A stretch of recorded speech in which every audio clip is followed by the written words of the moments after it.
Hello students, welcome back to another video of WebDG Career। तो आज का topic है हमारा कंडीशनल फॉर्मूलेज। कंडीशनल फॉर्मूलेज में हमारे पास इफ एंड और नॉट, ये चार फंक्शंस आते हैं। इन चार फंक्शंस का क्या यूज है आज हम इस वीडियो में समझेंगे। तो यहाँ पे मैंने पहले से ही कुछ सिंटैक्स लिखे हुए हैं इनके कि इनके सिंटैक्स क्या क्या होते हैं, इनमें हमें कौन कौन से पैरामीटर्स को पास करना होता है। ये हमारे कंडीशनल फॉर्मेट है तो हम इसमें कुछ ऑपरेटर्स का भी यूज करते हैं, असाइन ऑपरेटर्स, जैसे कि यहाँ पे हमारे पास है greater than, less than, greater than, equal to and less than equal to. इन फॉर्मेट्स को हम इसमें यूज कर सकते हैं या फिर हम क्या सकते हैं इक्वल टू। ठीक है, तो ये पांच ऑपरेटर्स हैं। इन पांच ऑपरेटर्स को हम इसमें यूज करके देखेंगे। तो सबसे पहले हम यहाँ पे समझेंगे इफ फंक्शन। इफ फंक्शन हमारा कैसे काम करता है, जैसे कि आप सिंटेक्स में देख रहे हो कि हमने इसमें तीन पैरामीटर्स डाले हैं। सबसे पहले condition, then if true and if false. मतलब सबसे पहले हमें कंडीशन पास करनी है, कंडीशन सही होने पे क्या होना चाहिए, देन कंडीशन गलत होने पे क्या होना चाहिए, वो हमें यहाँ पे रिटर्न मिलेगा। फॉर एग्जांपल यहाँ पे हमारे पास कुछ नंबर्स है, यहाँ पे हम कुछ नंबर्स लिख लेते हैं, जैसे 2 3। यहाँ पे नंबर्स लिखे हैं तो हम करते हैं यहाँ पे इक्वल टू इफ। सबसे पहले लॉजिक, तो यहाँ पे हम कहते हैं कि अगर 2 बड़ा है 3 से, तो यहाँ पे क्या करें, ट्रू रिटर्न कर दे, अदरवाइज फॉल्स रिटर्न कर दे एंड एंटर। तो यहाँ पे फॉल्स आया क्योंकि जो हमारा 2 है वो 3 से बड़ा नहीं है, 3 से छोटा है, तो इसीलिए इसने फॉल्स को रिटर्न करा। जरूरी नहीं है कि हम यहाँ पे ट्रू एंड फॉल्स में ही वैल्यू को ले, हम चाहते हैं तो यहाँ पे कुछ और भी लिख सकते हैं, जैसे ट्रू होने पे यहाँ पे, तो ये हमारा स्ट्रिंग है यानी कि टेक्स्ट है, तो इसको हम डबल कोटेशन में लिखेंगे। तो यहाँ पे हम कर देते हैं जैसे 2 एंड गलत होने पे यहाँ पे लिखा है 3।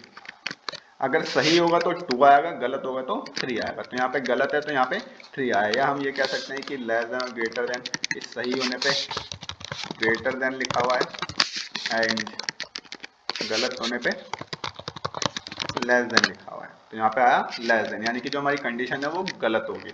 ऐसे हम दूसरे फॉर्मेट्स को भी यूज करके देख सकते हैं। नेक्स्ट आता है हमारा एंड कंडीशन। एंड कंडीशन की जो वैल्यूज होती है वो भी हमें ट्रू एंड फॉल्स में ही मिलती है, बट इसमें क्या है कि हम सिर्फ कंडीशन ही पास करते हैं। For example equal to and, अब यहाँ पे हमारे पास मल्टीपल लॉजिक कंडीशन हम डाल सकते हैं, जैसे कि 1 2 3 जितने भी हमें कंडीशन यहाँ पे सही चाहिए तो हम कंडीशन यहाँ पे डाल सकते हैं। जरूरी नहीं है सही हो सारी, हो सकता है गलत भी हो, बट एक कैसे काम करता है उसको समझते हैं। तो सबसे पहले यहाँ पे हमारे पास वैल्यूज है, इन नंबर्स को लेते हैं। तो डी जो यानी कि जो हमने सेल सेलेक्ट करा वो बराबर है 2 के, एंड नेक्स्ट दूसरी कंडीशन लेते हैं हम, जो 3 है वो बराबर है 2 के। तो हमने दोनों में सेम फॉर्मेट लिया एंड ब्रैकेट क्लोज। तो अगर ये दोनों कंडीशन सही होगी तो यहाँ पे ट्रू आएगा, अगर दोनों में से एक भी गलत होते हैं तो यहाँ पे फॉल्स आएगा। तो एंटर करते हैं तो यहाँ पे फॉल्स आया, यानी कि जो हमारी कंडीशन है वो गलत होगी।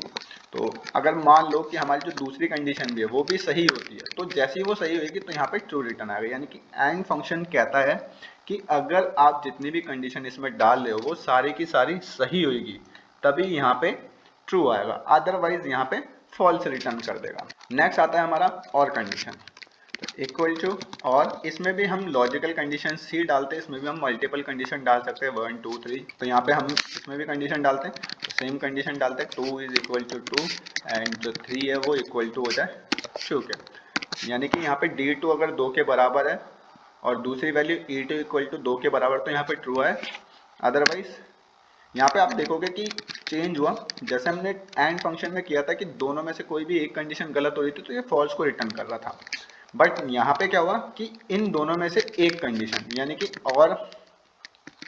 और यूज होता है या के लिए। तो यहाँ पे हमने बोला कि पहली कंडीशन ये या फिर ये, तो दोनों कंडीशन डाली तो इन दोनों में से कोई भी एक सही हो जाएगी। जैसे फॉर एग्जांपल हम कह सकते हैं कॉफी या चाय, तो इन दोनों में से कोई भी एक चीज जो भी इनमें से सही होगी उसके लिए ये ट्रू रिटर्न कर देगा। अगर दोनों गलत होती है इज ग्रेटर देन ट्रू, अगर दोनों गलत होती है तभी यहाँ पे फॉल्स आएगा, अगर दोनों में से कोई भी एक कंडीशन सही होती है तो यहाँ पे ट्रू आएगा।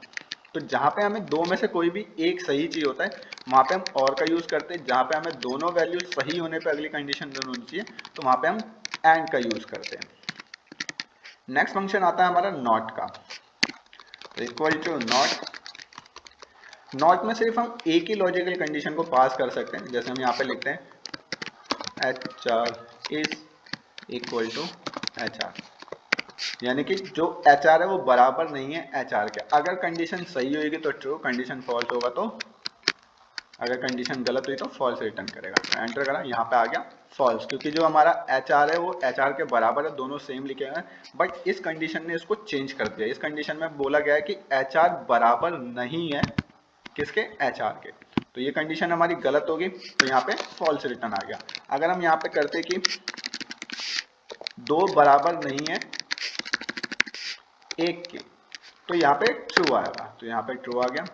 आई होप आप लोगों को ये कंडीशनल फॉर्मूले समझ में आ गए होंगे। इसी के साथ मिलते हैं नेक्स्ट वीडियो में। Thanks for watching.